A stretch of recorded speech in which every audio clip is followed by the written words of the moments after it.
the first South Asian Conference on Environment and Natural Resource Management is taking place online this year. As looking over the pandemic and the current situations, we are not able to join in personally or physically.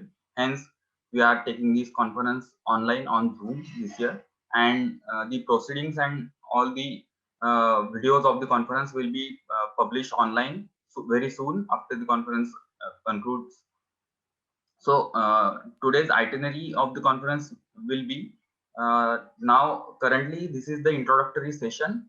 After the introductory session, we have sessions of Mr. Yogesh Shinde from Bamboo India, and after his session, we have a session on organic farming by Nyaneshwar Kapse.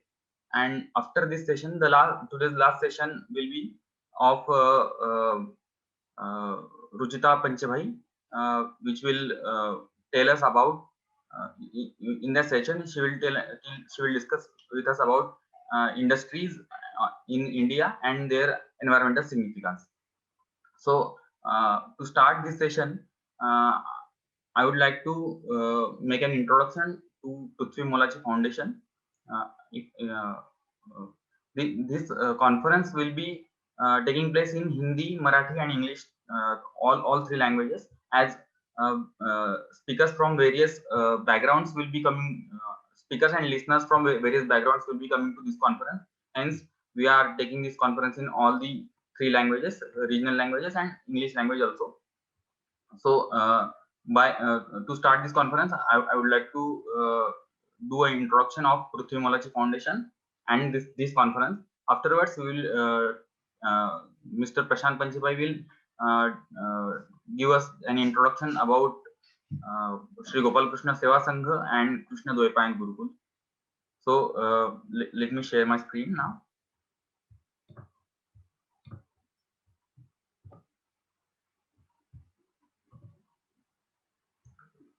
Prithvi Molachi Foundation.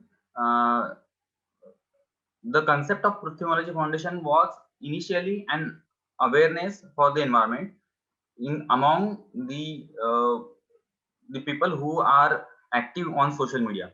So as a conceptual stage, we have started as an YouTube channel and channel on Facebook and other social medias.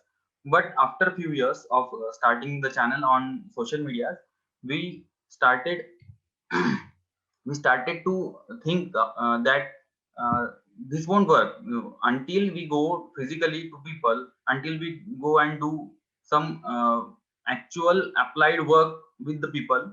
The awareness of environment can't be done. This session will be in English, Hindi, and Marathi mix, so please bear with me.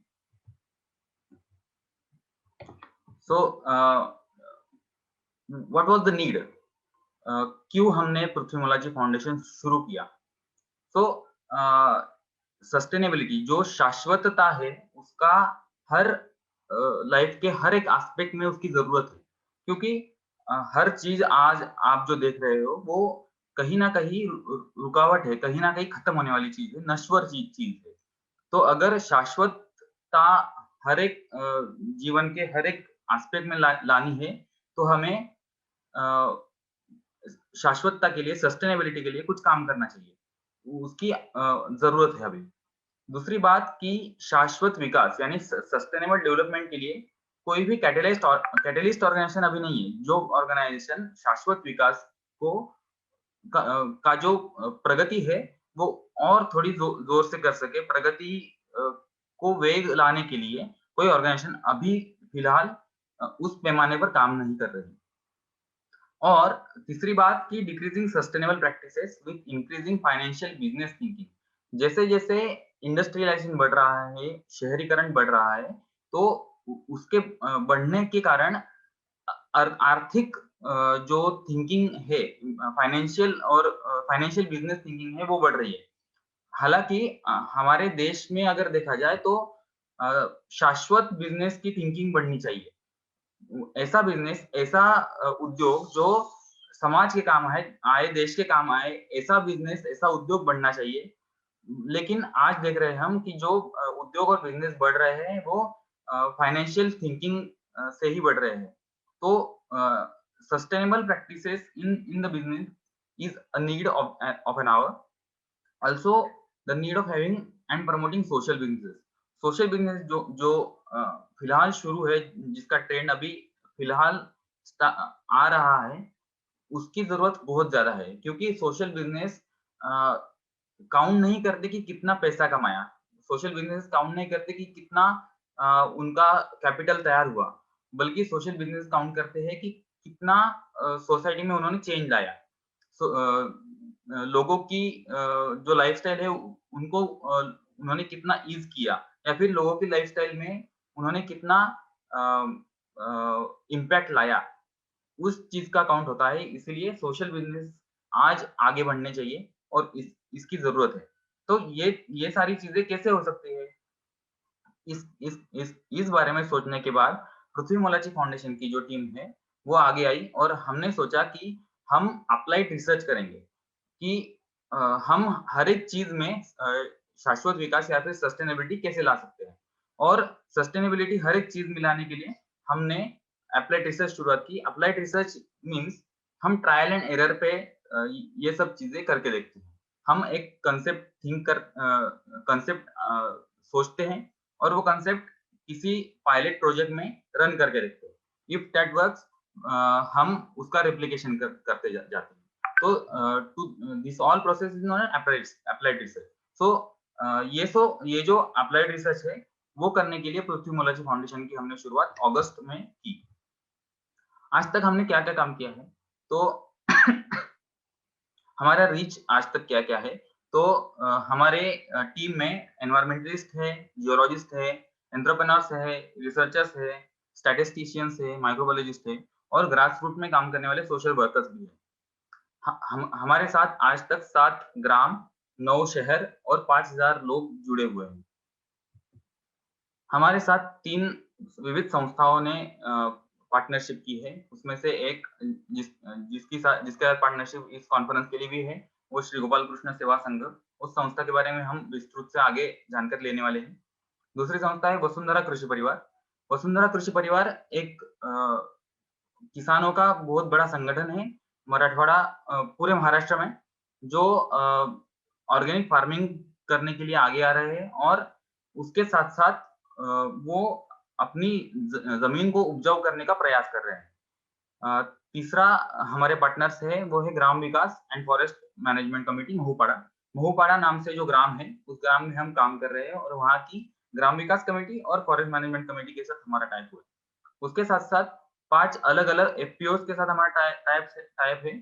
तो अलग-अलग जगह से किसान जुड़े हुए हैं और 50 volunteers हमारे काम के लिए हमें मदद करते हैं। आज तक हमने जो काम किए वो एक क्रूडली हम देखेंगे। हमने सस्टेनेबल डेवलपमेंट गोल्स पे वेबिनार रखे थे। उसके बाद हमने यूज़ ऑफ बाम्बू और जर्नी ऑफ बाम्बू इंडिया पे वेबिनार रखा था। उसके बाद एक ऑनलाइन ड्राइंग कॉम्पिटिशन किया था और सस्टेनेबल रूरल डेवलपमेंट प्रोजेक्ट महूपाड़ा जो है वो चालू है, उसका काम चल रहा है। Then we are working on applied environment research also. We are working on solar dehydrators, water conservation treatments, watershed management, etc. We are also organizing farmers trainings and FPO management programs. So journey till date is like this. So building our framework was started in October 2019. Then अगस्त में peak pandemic कोविड-19 में हमें registration मिला, हम certified हुए। उसके बाद हमें non profit section 8 company status मिला सेंट्रल गवर्नमेंट से। उसके बाद हमने वेबिनार्स और ऑनलाइन एनवायरमेंटल अवेयरनेस की सीरीज की, फार्मर्स ट्रेनिंग प्रोग्राम किए, महूपाड़ा में सस्टेनेबल रूरल डेवलपमेंट का प्रोग्राम स्टार्ट किया और आज हम first south Asian conference on environment and natural resources management वो कर रहे हैं। हमारा 12A और ATG रजिस्ट्रेशन भी प्रोसेस में है। So thank you. This was Prithvi Molachi foundation. So ये कॉन्फ्रेंस क्या है? The first south Asian conference on environment and natural resource management is our try is a part of our applied research कि south Asia में जो चीजें घट रही हैं एज इन साउथ एशिया एक सिमिलर कल्चर का एरिया है, और सिमिलर कल्चर का एरिया होने की वजह से वहाँ पे जो प्रैक्टिसेस होगी वो एक दूसरे के लिए उपयोगी होगी। और दूसरी चीज ऐसी है कि हमारा जो एनवायरमेंटल और मेट्रोलॉजिकल सिस्टम है वो जुड़ा हुआ है। हम मानसून पे डिपेंड करते हैं। हम हमारे यहाँ पे 3 सीजन है जो कंटिन्यूअसली आते हैं। सो हम क्लाइमेटिक जोन से, कल्चरल जोन से और ज्योग्राफिकल जोन से भी एक एक एंटिटी है साउथ एशिया जो है। इसीलिए साउथ एशियन कॉन्फ्रेंस हमने ऑर्गेनाइज की। इस कॉन्फ्रेंस में नेपाल और भारत से कई डेलीगेट्स पार्ट्स ले रहे हैं, जो अटेंड कर रहे हैं, कुछ रिव्यूअर्स है, कुछ प्रेजेंट करने वाले हैं। इस कॉन्फ्रेंस से हमें पूरे समाज को या फिर जो जो भी यहाँ पे पेपर्स प्रेजेंट होने वाले, जो भी रिसर्च यहाँ पे आगे आने वाले हैं, वो हर एक तक पहुँचाने हैं। सारे रिसर्च ओपन टू ऑल होंगे, सारे प्रेजेंटेशंस ओपन टू ऑल होंगे, और हर कोई इन प्रेजेंटेशंस को देखकर पार्ट ले सकेगा। एज इन 3 दिनों में हम ये रिकॉर्ड करने वाले हैं, और रिकॉर्ड करने के बाद वो आगे यूट्यूब और फेसबुक के जरिए उसके कुछ कुछ ग्लिम्स, उसके कुछ टोटल रिकॉर्डिंग्स हम पब्लिश भी करने वाले हैं, ताकि हर एक इंसान तक वो पहुंचे। दूसरी बात, ये कॉन्फ्रेंस इंग्लिश, हिंदी और मराठी इन तीनों भाषाओं में होने वाली है। उसका फायदा ऐसा होगा कि इन 3 भाषा बोलने वाले हर एक व्यक्ति को इस कॉन्फ्रेंस के जरिए फायदा होगा, और इसमें होने वाले रिसर्च के डिस्कशंस में हर एक व्यक्ति जो लोकल जगह से आ रहा है वो, और जो ग्लोबल जगह से आके अपना नॉलेज शेयर कर रहा है वो, हर एक उसमें पार्ट ले सकेगा। So this was the conference, and this was the Prithvi Molachi foundation and our work. सो मैं प्रशांत जी पंचेभाई को रिक्वेस्ट करूंगा कि प्लीज आप श्री गोपाल कृष्ण सेवा संघ और कृष्ण द्वैपायन गुरुकुल के बारे में हम सबको बताएं। नमस्कार। पहले तो पराग जी को बहुत बहुत शुभकामनाएं कि अच्छा काम उन्होंने शुरू किया है।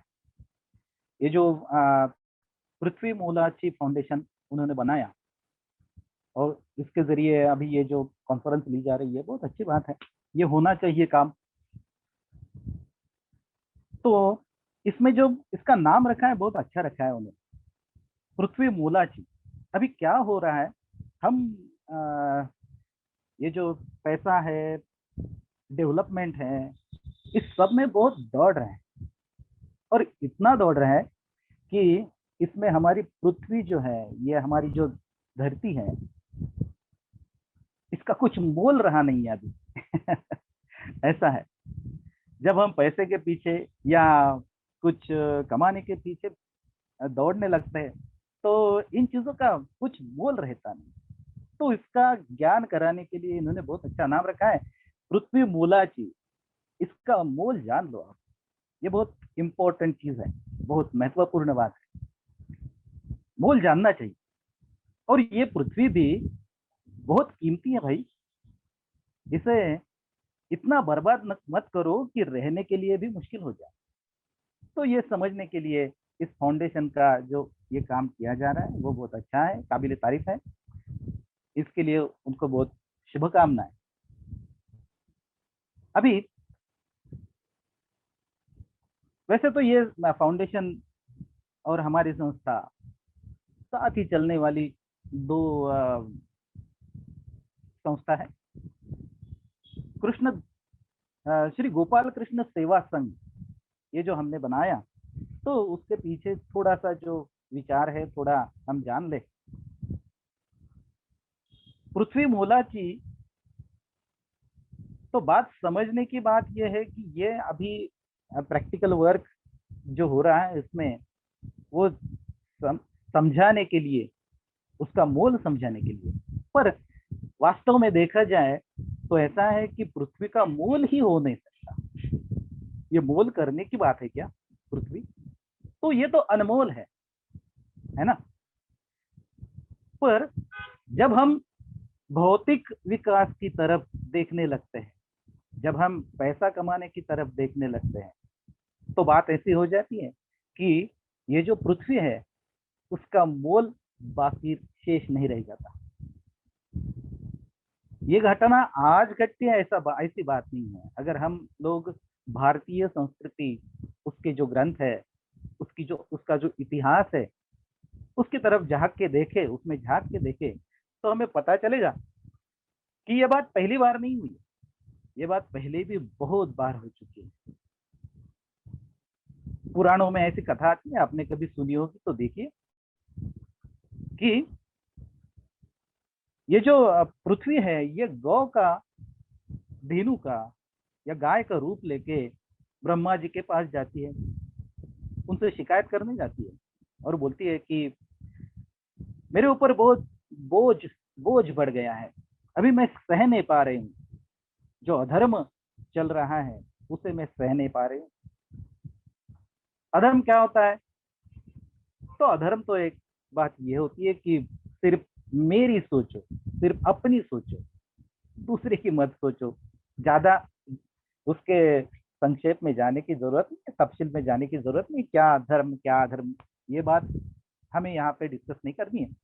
पर जानना जरूरी है कि हम जो ये पृथ्वी की तरफ हमारा जो रुख है, हमारा जो बर्ताव है, वो अधर्म का है। हम उसे जीने नहीं दे रहे।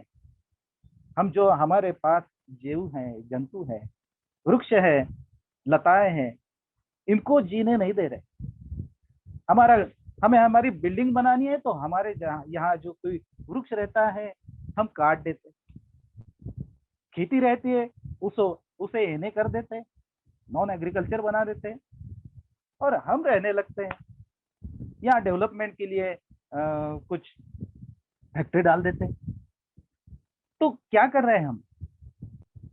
ये जो अधर्म कर रहे हैं, इससे पृथ्वी ही नामशेष होने वाली है। अभी ये भी बोझ बढ़ता जा रहा है, तो पृथ्वी फिर से जाती है ब्रह्मा जी के पास, क्योंकि उनसे ही तो निर्मित हुई है, ऐसा हम मानते हैं हमारे संस्कृति में। ब्रह्मा कहो या गॉड कहो या जो भी है कहो, उसने जिसने भी निर्मित की है हमारे लिए इस पृथ्वी की, तो अरे ये माइक थोड़ा ऑफ जिसका भी है बंद करो, आवाज बहुत आ रही है, धन्यवाद। तो ये जो हो रहा है उसके लिए फिर भगवान ने कुछ अवतार लिया, उसको संभाला पृथ्वी को, वगैरह वगैरह, ये बातें हमने देखी हैं। पर अभी ये जो काम करने जा रहे हैं हम लोग, वो भी उसी तरीका का है। इसलिए इसमें गो शब्द जो है, हमने गोपाल कृष्ण में जो गो आता है, उसमें उसके संस्कृत में बहुत से अर्थ होते हैं। एक अर्थ गाय है, धेनु है, दूसरा अर्थ होता है पृथ्वी, बाकी भी अर्थ है, इंद्रिया भी अर्थ होता है, या वेद भी अर्थ होते हैं, बहुत से अर्थ गो शब्द के हैं। अब आप अगर ढूंढने लगोगे, यास्काचार्य जी ने इसके बारे में बहुत कुछ बोला है पहले। तो गोपाल, पाल यानी पालन करने वाला। तो ये जो हमारी पृथ्वी है उसका पालन करना चाहिए हमें उसका संरक्षण करना चाहिए, या पृथ्वी का जो नियम है उसके अनुसार हमें चलना चाहिए, उसका पालन करना चाहिए। तो उस तरीके से हम गोपाल ये बात देख सकते हैं। कृष्ण, ऐसा लगता है ये नाम सुन के किसी को भी कि गोपाल कृष्ण यानी धार्मिक संस्था, लेकिन सिर्फ धार्मिक संस्था है ऐसी बात नहीं है। इसके पीछे जो कुछ हमने सोचा है, विचार किया है, उसमें कृष्ण शब्द का अर्थ है आकर्षित करने वाला। तो देखिए, हर एक चीज में जो मन को भाने वाली चीज रहती है, अगर हम खेती करें तो खेती में जो धान आता है वो हमारे मन को भाता है, इसलिए तो हम खेती करते हैं। वो धान भाता है, उसको खाते हैं, उससे हम पुष्ट होते हैं। वो जो भाने वाली चीज रहती है हर एक चीज में, उसे कृष्ण कहा जाता है। शास्त्र ने जो कहा है उसके हिसाब से भी कृष्ण वही है। तो गोपाल कृष्ण हो गया, ये जो पृथ्वी है, ये जो हमारी विद्या है, ज्ञान है, हमारी गौएं हैं, इसका इसका सभी का पालन करने वाला जो कृष्ण है, बहाने वाली चीज जो इसमें है वो। पर ऐसा है कि अगर हम इसका मोल करने लगे तो फिर गड़बड़ हो जाती, उसमें स्वार्थ आ जाता है। स्वार्थ आ गया, मुझे ही चाहिए, उसका दाम ज्यादा मिलना चाहिए, ये जो चीज है ये पैसा ज्यादा बड़ा है, ये चीज कम है, पृथ्वी जो है वो कम है, खेती कम है, हमारे जो धान है वो कम है, पैसा ज्यादा है हमारे लिए। ऐसा अगर होने लगे तो समझो बर्बादी। अगर पैसा सामने नहीं रख के हम काम करें तो उसको सेवा बोला जाता है।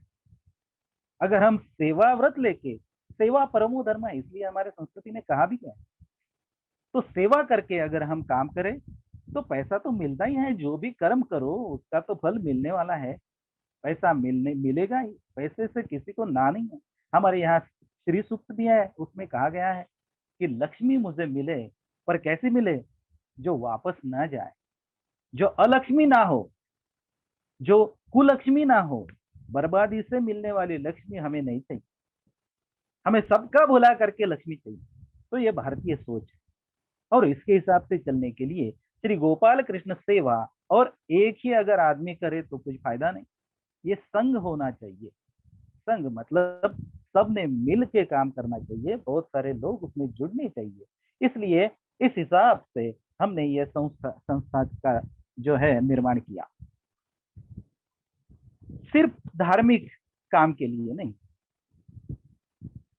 हमारे शंकराचार्य जी बोलते हैं कि वस्तु सिद्धिर विचारेण, हम जो भी काम करें विचार पूर्वक करें। अगर विचार पूर्वक काम किया जाए तो ही सिद्धि होती है। कुछ आ गया दिमाग में और चल पड़े, करने लगे कुछ काम, तो थोड़ा बहुत उसमें हमें कुछ मिल जाएगा, पर ज्यादा सस्टेनेबल नहीं रहेगा जो हम करने वाले हैं। उसे अगर सस्टेन करना है, उसे अगर बहुत दिन तक चलाना है, तो उसके पीछे अच्छा विचार होना बहुत आवश्यक है। इसलिए ये संस्था रजिस्टर करने में, यह संस्था निर्माण करने में जो हमारा उसके पीछे जो विचार है वो मैं बताने की कोशिश कर रहा हूँ। नाम पे मत जाओ, काम पे जाओ। विचार पे जाओ। तो श्री गोपाल कृष्ण इसका मतलब सिर्फ धार्मिक नहीं, तो ये सब विचार इसके पीछे है, और ये बहुत सटीक उसके ऊपर है। अभी ये जो सब ज्ञान, ये जो विचार है, ये विचार अगर हमें कुछ देने हैं तो ज्ञान पढ़ाना ये बात बहुत आवश्यक हो जाती है। और इसके लिए हमने इसी संस्था के अंतर्गत कृष्ण द्वैपायन गुरुकुल की निर्मित की है। वैसे ये सब प्रोसेस चल रही है। ऐसा है, जो भी बात बड़ी करनी हो तो उसके लिए उसकी गर्भ में जो दशा होती है वो बहुत बड़ी रहती है। मनुष्य का बच्चा है, उसे जन्म लेने के लिए 9 मास लगते हैं, माफ करो 9 मास लगते हैं। अगर एक फूल जन्म लेता है तो एक रात में जन्म ले लेता है ना। फल आता है तो हर मौसम में आ जाता है। इस तरह से हम अगर सोचे तो जो भी बात बड़ी करनी है उसके लिए गर्भ में बातें बहुत रहती है, उसके ऊपर विचार रहता है, और वो डेवलप करते करते हम फिर अच्छी तरह से उसे अपने अंजाम तक ले जाते हैं, वो कार्य सिद्ध होता है। तो इसलिए इस कृष्ण द्वैपायन गुरुकुल में हमने अभी शुरुआत में संस्कृत का प्रचार करने की कोशिश में हम लगे हैं, क्योंकि ये बहुत इंपॉर्टेंट, ये बहुत महत्वपूर्ण बात है। हमारी भारतीय संस्कृति ये नाम भी संस्कृत से आया है। जो संस्कृत जानता है वो संस्कारी है, संस्कृति में है। संस्कृत में ये सभी बातें, बहुत सी बातें जो हम अभी सस्टेनेबल डेवलपमेंट या ये सब बातें कर रहे हैं, वो पहले से बहुत सारे आचार्यों ने, विचारवंत जो है उन्होंने लिख के रखी है, पर हम उसे पढ़ते नहीं, पढ़ पाते नहीं, हम तक वो पहुंचती नहीं। तो इसलिए हमें उन सभी चीजों को बहुत अच्छी तरह से पढ़ना है तो संस्कृत आनी चाहिए भाषा। और संस्कृत भाषा में अगर हम इन ग्रंथों का अध्ययन करें तो बहुत सी बातें मिल जाएगी हमें। कोई कल्पना भी हो तो अच्छी तरह से कल्पना की है तो हमें हर्ज नहीं उसमें। किसी ने विमान की कल्पना की, ऐसा किसी को लगता है हमारे ग्रंथ में, तो उसमें बहस करने की जरूरत नहीं है। अगर कल्पना की है तो वास्तव में भी वो बात होती है। किसी भी बात की शुरुआत पहले कल्पना से ही होती है, ये बात समझने की। अभी पराग जी ने इस कॉन्फ्रेंस की कल्पना पहले की और फिर ये कॉन्फ्रेंस अभी हो रही। अगर कल्पना ही नहीं करते तो कॉन्फ्रेंस होती ही नहीं। इसलिए ये जो बात है बहुत महत्वपूर्ण है। ऐसी बहुत सारी कल्पना भी आप मानेंगे तो कल्पना होगी, या कुछ उन्होंने पहले इसके ऊपर काम किया है तो हमें पता चलेगा। और सस्टेनेबल डेवलपमेंट होगी इस तरीके से हमें ये जो ज्ञान मिलेगा वो गुरुकुल के माध्यम से मिलना चाहिए। आजकल जो शैक्षणिक सब डेवलपमेंट चल रही है तो उसमें भी पैसा बहुत महत्वपूर्ण है। आपको इंजीनियर बनना है, आपको पैसा चाहिए।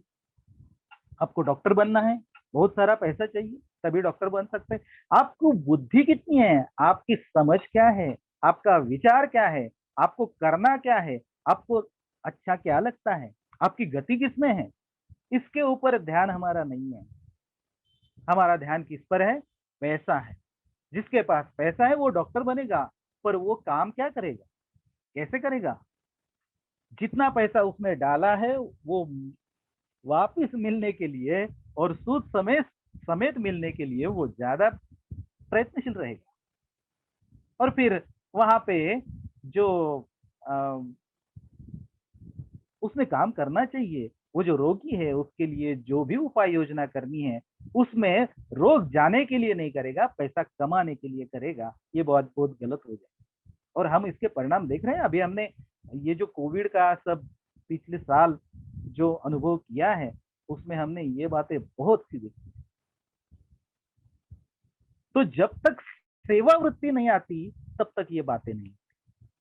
अगर हम पढ़ा रहे हैं तो पैसे के लिए पढ़ा रहे हैं, तो हम जो उसके लिए लायक है, जो पात्र है, उसे अगर ज्ञान नहीं देंगे तो वो ज्ञान आगे नहीं जाएगा, वो नष्ट हो जाएगा या उसका विपरीत उपयोग हो जाएगा, विपरीत प्रयोग शुरू हो जाएगा। इसलिए गुरुकुल की पद्धति जो भारत में पहले से मौजूद थी, हमारे संस्कृति का एक अविभाज्य अंग थी, जिसमें पैसा ये बात नहीं थी।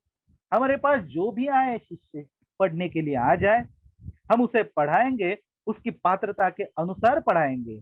और पढ़ाने के बाद उस शिष्य का कर्तव्य है कि जो पढ़ा रहा है गुरु उसे कुछ ना कुछ दान के स्वरूप दे।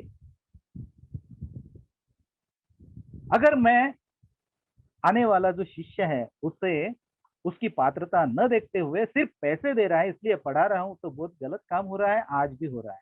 और उसे हमें बदलना चाहिए। अगर हमें ज्ञान की सस्टेनेबिलिटी चाहिए तो, अगर हमें विचार की सस्टेनेबिलिटी चाहिए तो, और अगर विचार प्रदूषित हो गए तो एनवायरमेंट प्रदूषित होता है।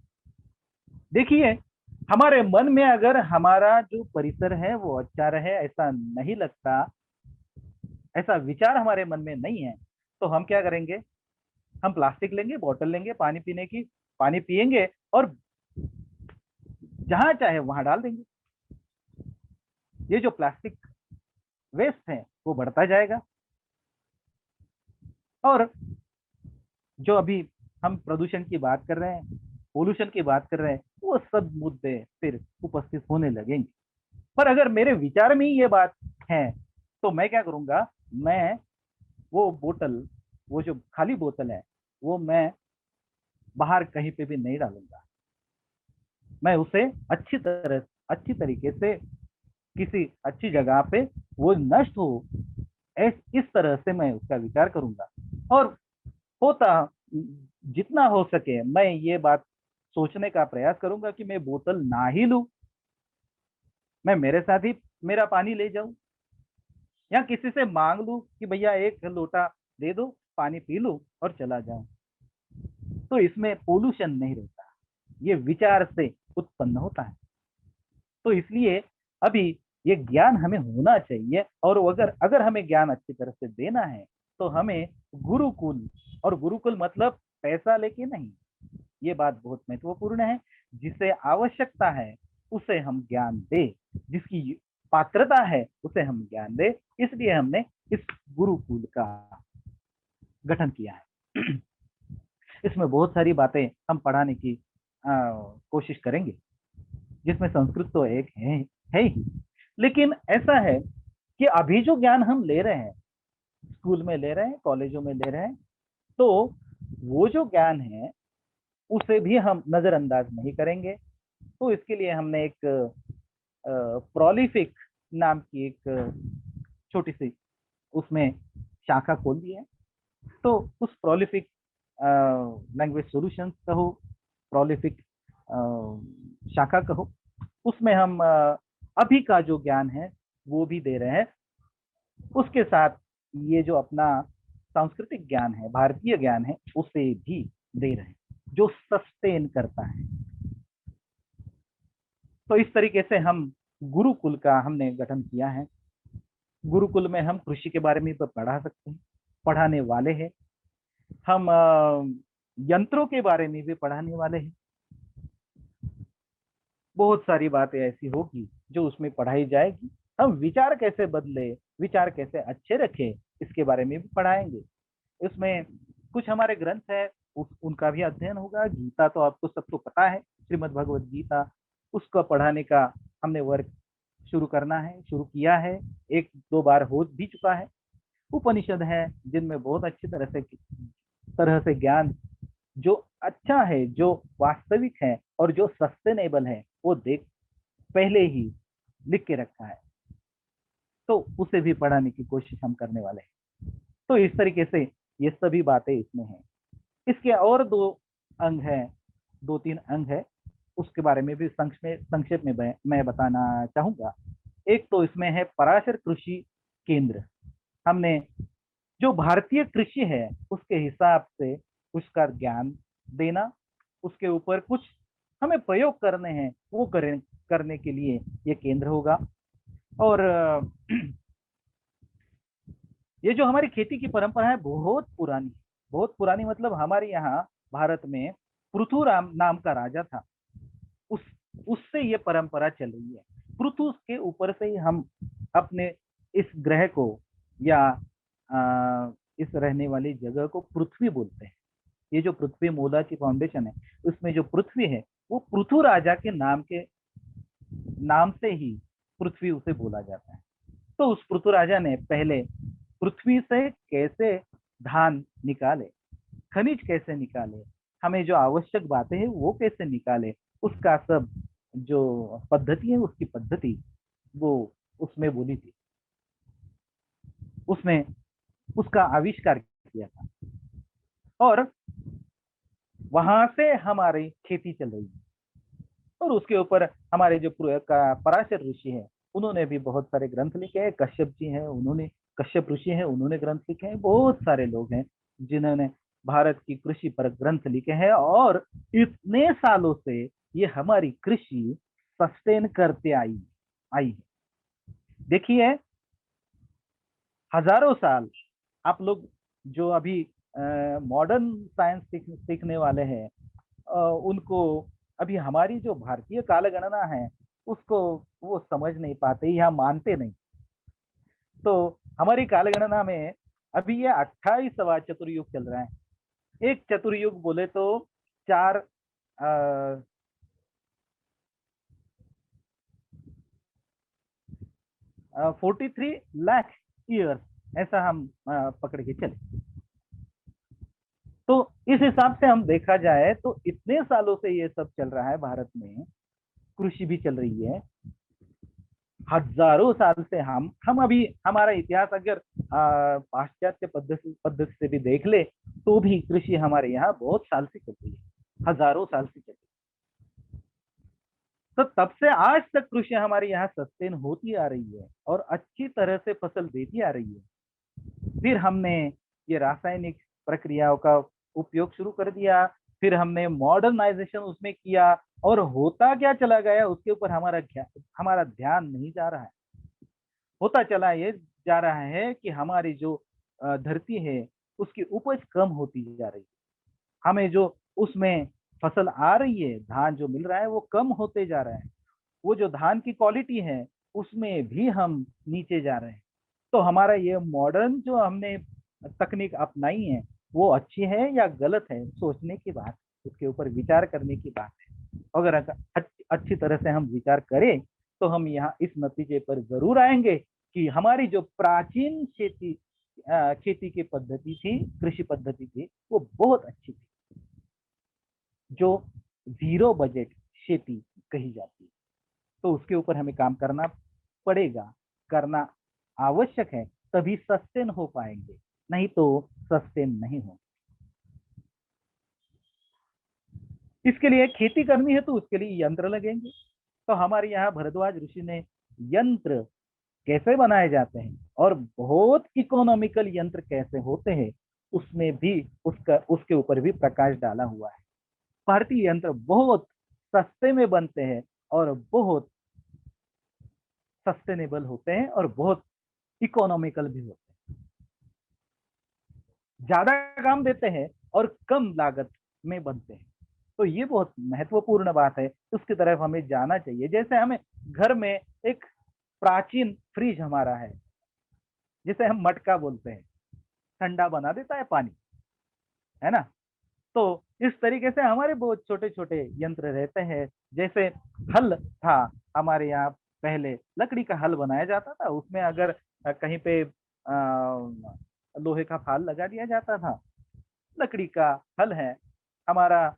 बलराम जो है, कृष्ण का बड़ा भाई बलराम, हलधारी बोलते हैं उसे, उसने वो हल और मुसल, ये जो दो बड़े हथियार हैं, ये जो बड़े यंत्र हैं, उसकी बहुत महत्ता है, उसको समझना पड़ेगा, तभी सस्टेन हो पाएंगे। तो इसलिए ये पराशर कृषि और भरद्वाज यंत्र तंत्र निकेतन ये हमने शुरू किया है। इसमें इन इन बातों का हम अभ्यास करेंगे, ज्ञान देंगे, प्रयोग करेंगे उसके ऊपर, और उसे हम लोगों तक पहुंचाने का भी प्रयास करेंगे। और तीसरा, गोवर्धन गौशाला। गोवर्धन यानी गो मतलब गाय, गौ, और उसका वर्धन यानी बढ़ाना। तो हमारी खेती गौ से ही चलती थी, बहुत महत्वपूर्ण बात है। जीरो बजट खेती तभी होगी जब हम गो पालन करेंगे, क्योंकि गौ एक ऐसा पशु है जो आज जो खाता है कल उसका खाद बना देता है। अगर हम खाद बनाने की प्रक्रिया शुरू करेंगे आज, तो हमें 15 दिन लग जाते हैं खाद बनते बनते, लेकिन गौ हमें आज जो चारा जो भी खा लेती है उसे हमें कल गोबर के रूप में खाद दे देती है। बहुत महत्वपूर्ण बात। उसमें जो बैल है, वृषभ है, वो हमारे लिए खेती में हल ढोने के लिए लगता है, वो भी जीरो बजट हो जाता है। जो हम फसल उगाते हैं उसमें से ही चारा बन जाता है, वही खाते हैं, और फिर खेती के लिए काम भी आते हैं, खेती के लिए हमें खाद भी देते हैं, और उसके बाद हमें